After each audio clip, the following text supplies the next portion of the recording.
वो इस पे दिल कुर्बान, इस पे जान भी कुर्बान है।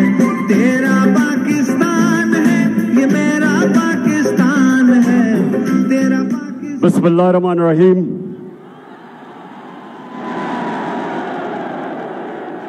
इय्याका नअबुदु व इय्याका नस्तईन। इसको बस। मेरे खुशाब के बाशऊर शहरियों, खास तौर पे मेरी बहनें जो आज यहां आई हैं, नौजवानों, सबसे पहले कि आप सबने मेरे साथ ये वादा करना है कि जो खुशाब में एक लोटा और एक लोटी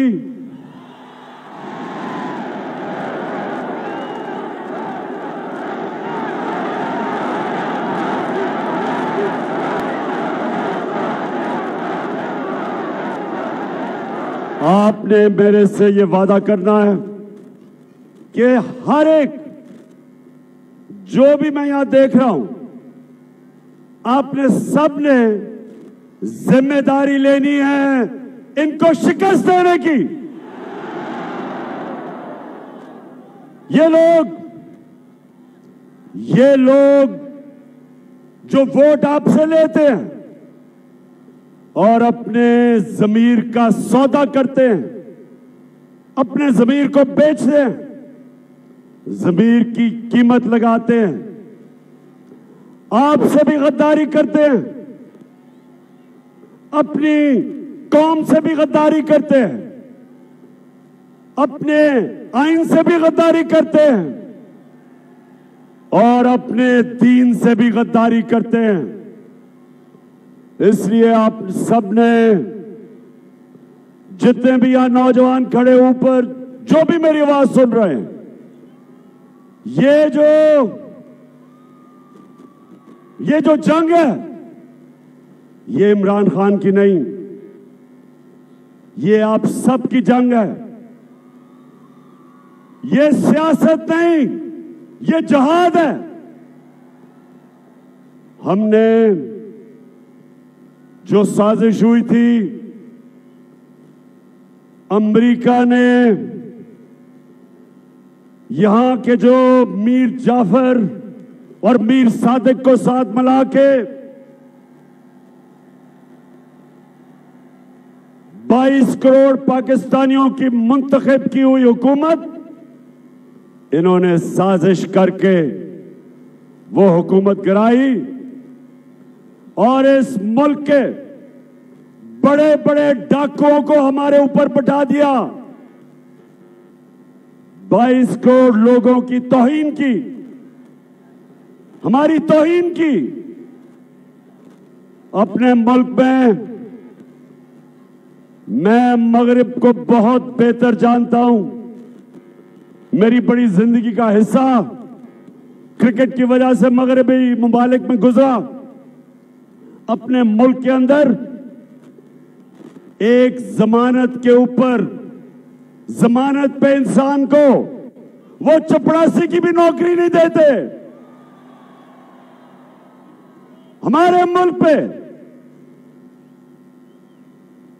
एक करप्ट तरीन, एक जूते पॉलिश वाले करने को हमारा सरबराह बना दिया। बताएं, क्या आप चेरी ब्लॉसम को अपना वजीर आजम मानते हैं? क्या हमजा कुकड़ी को अपना वजीर आला मानते हैं? और क्या आसिफ जरदारी बीमारी को आप उसको मानते हैं? और आप जिसकी कीमत बड़ी महंगी हो गई है, डीजल को मानते हैं? कौन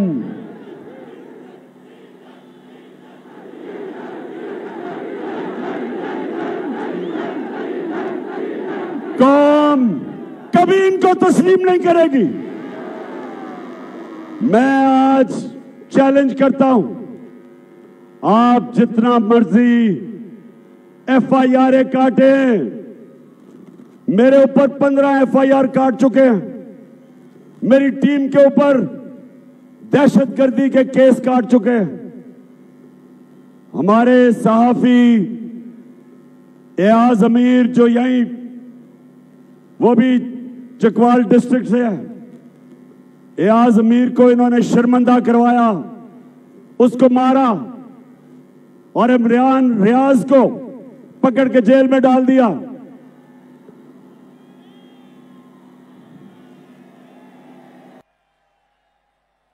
धमकियां दी जा रही हैं। एक टेलीफोन जिसका कोई नंबर नहीं आता, वहां से धमकियां दी जाती है, डराया जाता है, खौफ दिलवाया जाता है। एक आदमी बैठा हुआ है लाहौर में, उसकी सिर्फ एक मिशन है कि किसी ना किसी तरह इन चोरों को इलेक्शन जिता दे। वो लाहौर वाले को भी मैं बता रहा हूं कि तुमने जो मर्जी करना है, तुम सिर्फ अपने आप को जलील करोगे, लोग तुम्हें बुरा भला कहेंगे, तुम जितनी धांधली करवाओगे, तुम जो मर्जी कर लो, धांधली के बावजूद इंशाअल्लाह जब ये बाय इलेक्शन का अगले इतवार इनके फैसले आएंगे तो हमजा कुकड़ी वापस होंगे। धरती से फसली बटेरों को भगाएंगे। मेरे खुशाब के नौजवानों, अब मैं आपको एक मैं बात कहना चाहता हूं, गौर से सुने और सामने बस बड़े गौर से सुने। अभी बर्तानिया के प्राइम मिनिस्टर को उसकी अपनी जमात ने उसको बरतरफ कर दिया, हटा दिया। गौर से मेरी बात सुने कि मौलाना रूमी से किसी ने एक दफा पूछा, मौलाना साहब इंसान तो मरते हैं, कौम कैसे मरती है? मौलाना रूमी ने कहा, जब वो अच्छे और बुरे की तमीज खत्म करती है, कौम मर जाती है। ये खुशाब के लोगों और नौजवानों में खास तौर पे आपके लिए कह रहा हूं, अल्लाह ने मुझे मौका दिया सारी दुनिया देखने का। मैंने दुनिया में वो मुल्क देखे वसाइल के बावजूद गरीब, गुर्बत, और मैंने वो मुल्क देखे, स्विट्जरलैंड मैंने देखा, वसाइल ना होने के बावजूद दुनिया का सबसे खुशहाल मुल्क है। फर्क क्या? फर्क वो है जो मेरे नबी मोहम्मद सल्लल्लाहु अलैहि वसल्लम ने आज से तकरीबन 1500 साल पहले कह दिया। उन्होंने दो चीजें कही। उन्होंने कहा, जो कौम ताकतवर डाकुओं को नहीं पकड़ती और छोटे चोरों को जेलों में डालती है, वो कौम तबाह हो जाती है। जो कौम छोटे चोरों को जेल में, भैंस चोर, गाड़ी चोर, मोटरसाइकिल चोर, ये तो जेल में चले जाते हैं, लेकिन जो बड़े बड़े डाकू मुल्क के अरबों रुपया चोरी करते हैं, जब वो कौम उनको NRO देती है, कौम मर जाती है, तबाह हो जाती है। कुरान में वो कहता है अल्लाह कि मेरी जमीन पे निकल के देखो कितनी कौमें तबाह हुई जो मेरे हुक्म पे नहीं चली। तुम्हारे से पहले कितनी कौमें, कुरान के अंदर आप पढ़ें, कितनी कौमें तबाह हुई, तारीख पढ़े। हमारे सामने हमारे सामने कौमें टूटी, हमारा मुल्क टूटा, हमारा मुल्क का एक हिस्सा बांग्लादेश बन गया। हमारी जिंदगी में टूट गया पाकिस्तान, यूगोस्लाविया टूट गया, सोवियत यूनियन टूट गई। मुल्क, अगर मुल्क कामयाब होते हैं तो उनके कई असूलों के ऊपर जो अल्लाह ने बनाए हुए असूल, सबसे बड़ा असूल इंसाफ। मदीना की रियासत मेरे प्यारे नबी सल्लल्लाहु अलैहि वसल्लम ने अदल और इंसाफ के ऊपर खड़ी की थी। अल्लाह ने हुक्म दिया था अमर बिल मारूफ, सारे इंसानों को हुक्म दिया था कि तुमने सच और हक और अच्छाई के साथ खड़ा होना है, तुमने बदी के खिलाफ जहाद करनी है। यह अल्लाह का हुक्म है। तो जब मेरे खुशाब के बाशऊर शहरियों, एक माशरा बड़े बड़े डाकुओं को मुल्क के ऊपर बैठा देता है, वो अपनी तबाही के रास्ते पर निकल जाता है। जब एक मुल्क शहबाज शरीफ जैसा करप्ट आदमी, नवाज शरीफ जैसा करप्ट भगोड़ा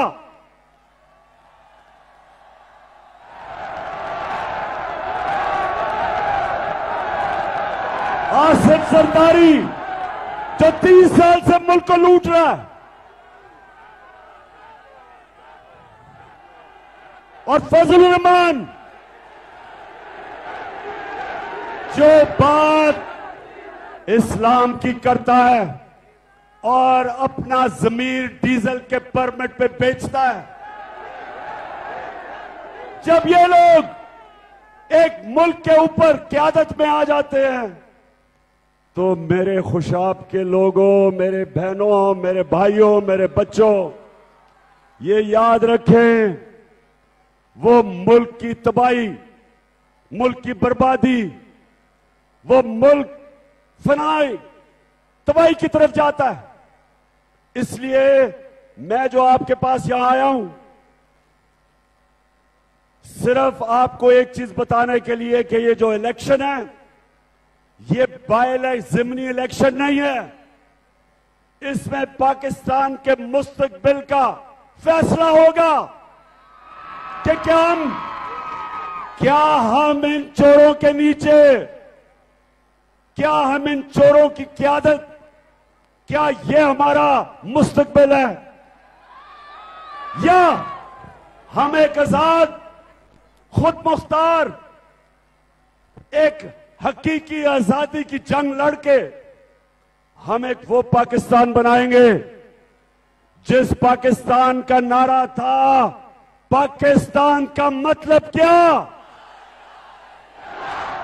और मेरा तेरा रिश्ता क्या।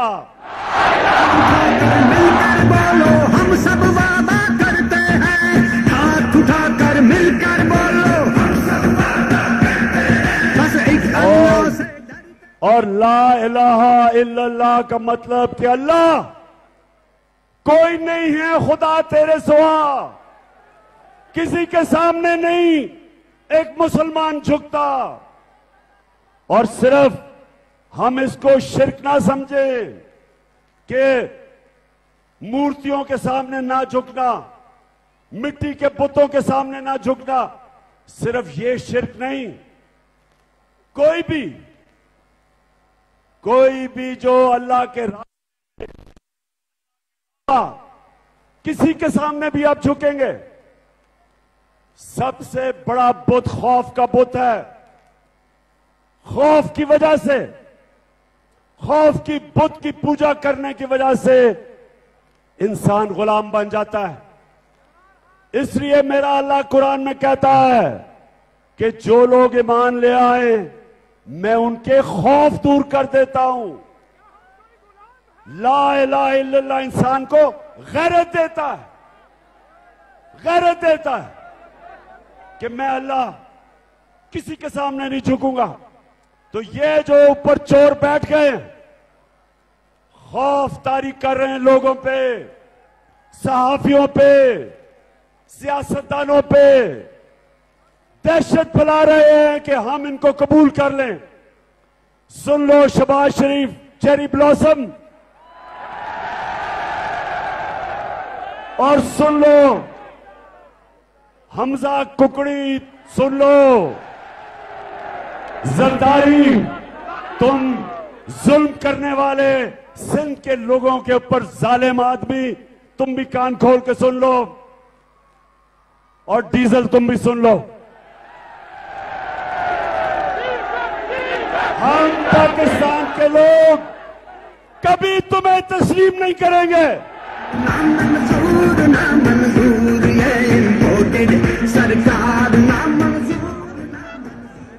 हम वो लोग हैं, हम वो लोग हैं, हम वो लोग हैं जो नबी सल्लल्लाहु अलैहि वसल्लम के नाम पे जान देने के लिए तैयार हैं। हम वो लोग हैं जो किसी सूरत अमेरिका की गुलामी कर कभी भी नहीं करेंगे।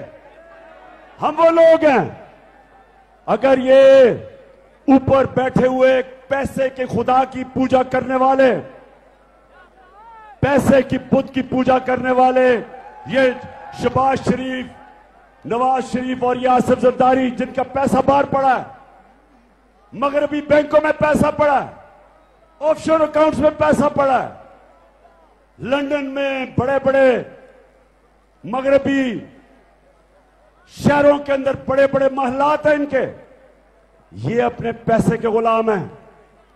ये कभी इस मुल्क की मफादात के लिए नहीं खड़े होंगे।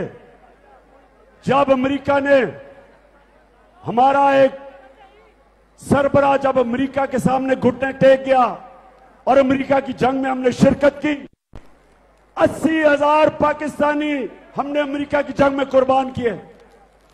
80,000 कितने हमारे यहां इस सारे इलाके के अंदर कितने हमारे नौजवान जो फौज में थे शहीद हुए, अपनी जानें दी उन्होंने। जंग किसी की लड़ रहे हैं, कुर्बानी पाकिस्तानी दे रहे हैं। हमारे मुल्क को जो नुकसान हुआ, कबायली इलाके के अंदर जो तबाही मची, 35 लाख लोगों ने कबायली इलाके से नकल मकानी की। इस मुल्क के ऊपर जो इंसान की तारीख में पहली दफा हुआ कि हम अमेरिका की मदद कर रहे हैं, और अमेरिका हमारे ऊपर 400 ड्रोन अटैक कर रहा था जब जरदारी और नवाज शरीफ सरबराह थे। एक दफा इन्होंने मजम्मत नहीं की अमेरिकनों के सामने कि सारे इंसानी हुकूक की खिलाफ वर्जी, कि आप ही अमेरिका फैसला करना है मारना किसे है। 8,000 मील दूर से बटन दबाता है और यहां लोग मर जाते थे, और कोई उनका पूछने वाला नहीं था, क्योंकि ये अमेरिकनों के गुलाम हैं।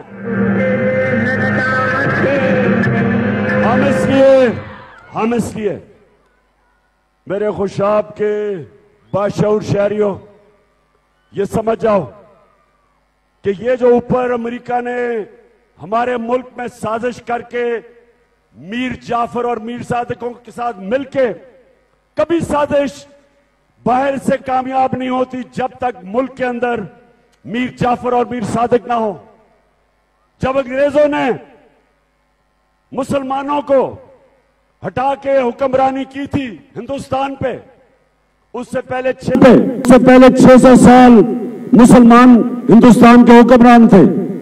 तो जब अंग्रेजों ने मुसलमानों की हुक्मरानी खत्म की, तो उन्होंने बंगाल से शुरू किया, और बंगाल के अंदर वो कभी कामयाब ना होते अगर वहां एक गद्दार मीर जाफर अगर वो ना बैठा होता और अंग्रेजों के साथ ना मिलके सिराजुद्दौला को शिकस्त दिलवाता। और फिर टीपू सुल्तान दलेरों की तरह, शेरों की तरह लड़ा था अपने लोगों की आजादी के लिए, और मीर गद्दार ने और मीर सादिक गद्दार ने अंग्रेजों के साथ मिलकर टीपू सुल्तान को शिकस्त दिलवाई और उसकी शहादत हुई। गद्दारों ने इस मुल्क हिंदुस्तान को अंग्रेजों का गुलाम बनाया।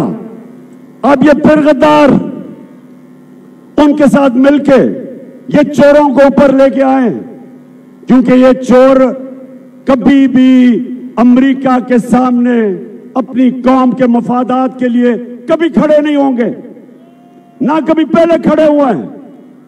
तो इसलिए ये जो हमारा इलेक्शन है, ये इलेक्शन नहीं है, ये पाकिस्तान की हकीकी आजादी की जद्दोजहद है, जंग है, जहाद है।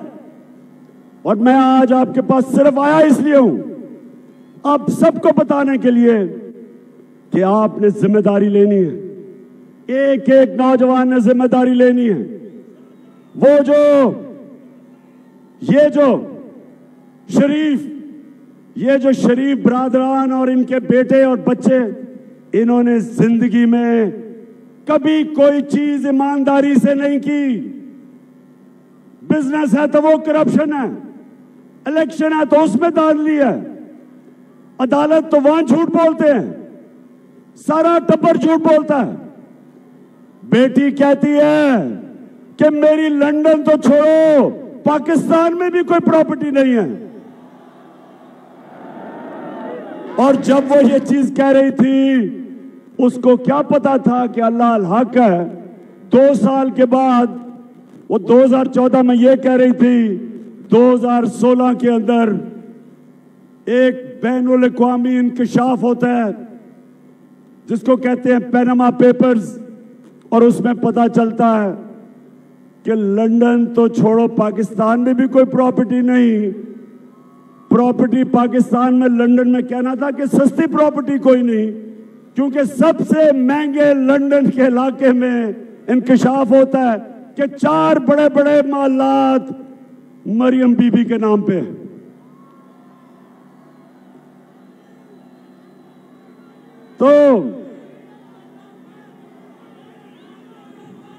तो सुने, इन्होंने इलेक्शन में धांधली करनी है और इनके साथ वो लाहौर में मिस्टर एक्स बैठा हुआ है। अब मैं कहूंगा नहीं कि मिस्टर एक्स कौन है, आप खुद ही अंदाजा लगा लें। अब जानते हैं मिस्टर एक्स कौन है।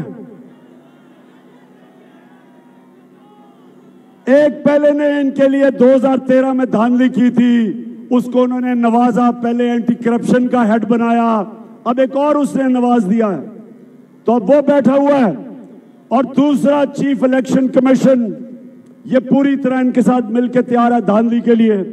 और उसकी अभी आज ही मैंने देखा है कि उसकी बीवी को एक बहुत बड़ा ऐसा ओहदा दिया जिसमें बड़ा पैसा बन सकता है। कोई कस्टम में लगा दिया उसको, अप्रेजर, जिधर बड़ा पैसा बनता है, उसको भी रिश्वत दे दी है शरीफों ने। तो इन्होंने धांधली करनी है। हमने धांधली के बावजूद ये धांधला भी कर ले, इंशाल्लाह हम शिकस्त देंगे इनको। खड़ा है अब इमरान ही करेगा। अब मैं ये चाहता हूं कि आपने हर एक पोलिंग स्टेशन के ऊपर 10 नौजवान तकड़े, दलेर, खुशाब के, और मुझे पता है खुशाब के दलेर नौजवान हैं, डरने वाले नहीं है। आपने हर पोलिंग स्टेशन पे पहरा देना है। ये धांधली की कोशिश करेंगे, हम तैयार होंगे। क्यों तैयारी होगी आपकी? इंशाल्लाह तैयारी होगी। और धांधले के बावजूद इंशाल्लाह अगली इतवार को जो रिजल्ट आएगा, मुझे अभी सही नजर आ रहा है कि पहले ही गैर आईनी वजीर आला है कुकड़ी, आइन के मुताबिक तो है ही नहीं। और इंशाल्लाह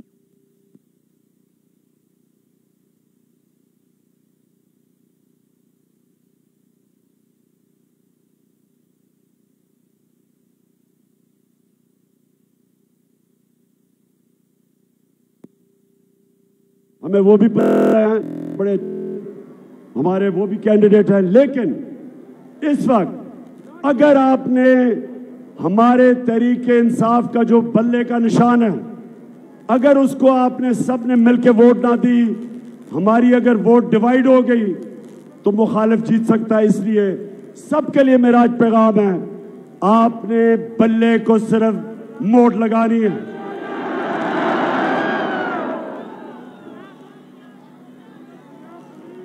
अच्छा खुशाब, बस मैं आखिर में एक ही सवाल है, मेरा आखिर में एक सवाल है कि मैं जब वापस आऊंगा खुशाब, क्योंकि आपको पता है यहां जौहराबाद में बड़ा टाइम गुजारता है, माजी में गुजारा हुआ है, आपका सारा इलाका जानता हूं, साथ ही मेरा मियां वाली है। तो मैं आज आपकी जिम्मेदारी लगा के जा रहा हूं कि जब मैं इतवार के बाद वापस आऊं तो मुझे उसी तरह आप पे फख्र होना चाहिए जिस तरह मुझे मियां वाली पे फख्र होता है जब वो जीतते हैं। पाकिस्तान जिंदाबाद।